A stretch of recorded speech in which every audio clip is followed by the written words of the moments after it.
And so to recap and summarize then for the fourth week, which has been a somewhat longer week, I went a little bit long on some of the Kiefer discussions, but we began with Viennese Viennese actionism, rather,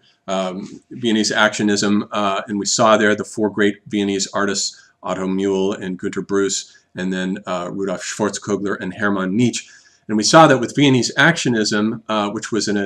something that went on simultaneously in Vienna with Dusseldorf and New York, that there was a dissatisfaction with the canvas. Even though it was inspired and derived from the action paintings of Jackson Pollock,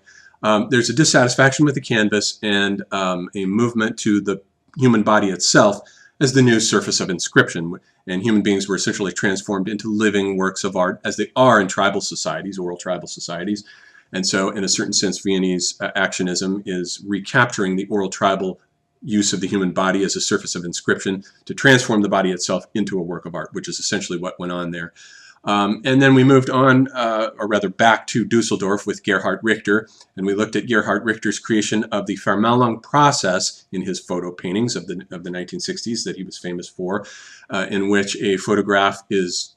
blown up and then painted over in the Vermaelung process so that it's blurred, thereby gaining ambiguity and gaining semiotic complexity in the process, but that he invented a second plane of signification with his abstract paintings. Those two planes of signification oscillate back and forth until the Vermaelung process begins to be transplanted to the abstract paintings when he begins to take a squeegee and blur his abstract paintings from left to right or from top to bottom. And so we're left with paintings that are essentially the scars of being. They are the scars left behind by the absence of the transcendental signifieds. And so we saw that Richter's art is essentially a deconstructionist art, an art of the crossing out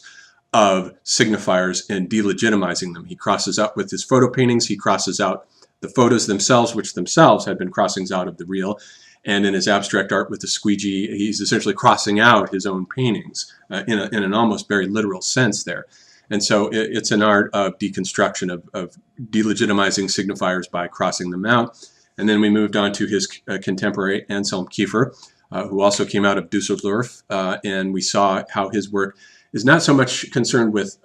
crossing out signifiers as with fishing out signifiers, fishing them out of the metaphysical rubble heap, the rubbish pile, the midden heap. It has various terms: junkyard, midden heap, rubbish pile, scrap heap, whatever you want to call it. These are the collapsed signifiers of the metaphysical age that built Western civilization, that have been delegitimized now as we've moved out of the age of colonialization, and colonialization was tied in very closely with the legitimacy of these grand meta-narratives that always somehow situated the West at the center and at the top and pinnacle of being, and everyone else was apparently destined to be the servant of the West in some fundamental way. But that's all been delegitimized as we moved out of the colonial period. And Kiefer is going through, at first we saw that he began as a rather provincial German artist with his attic paintings concerned with excavating the Nazi past and the Nordic mythological past that went behind that and gave birth to it. But that eventually, as he moved into the study of Kabbalah and Rosicrucianism and Freemasonry and the works of Steiner and so forth,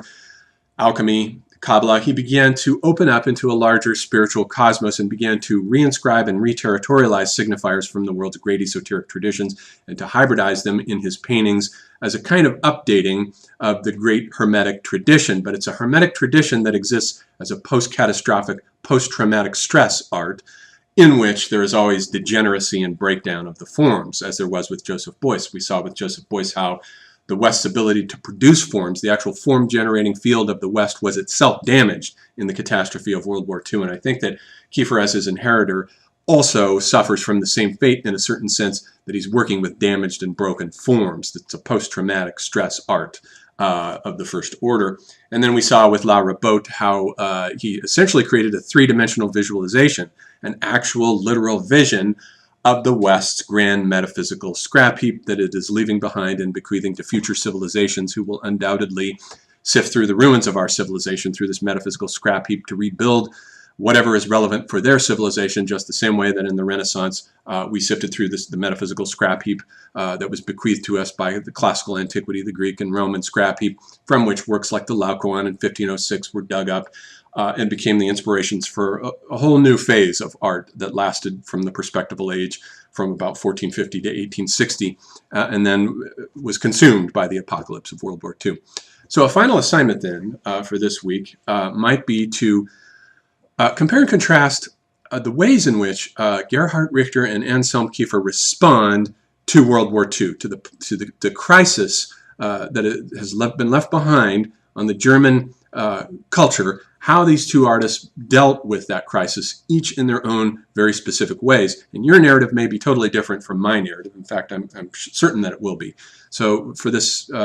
thought experiment, you don't need to follow my contrasts, but you've seen these works of art, and so you should be able to compare and contrast them for yourself and think of ways in which it might be interesting to bounce Richter and Kiefer off of each other. They're still living artists, and they're still producing new works, but it would be interesting to compare and contrast them and see the various ways that they've responded to the crisis, to the West's ability to produce aesthetic form. And so we'll leave it there, and next we'll move into the 5th week.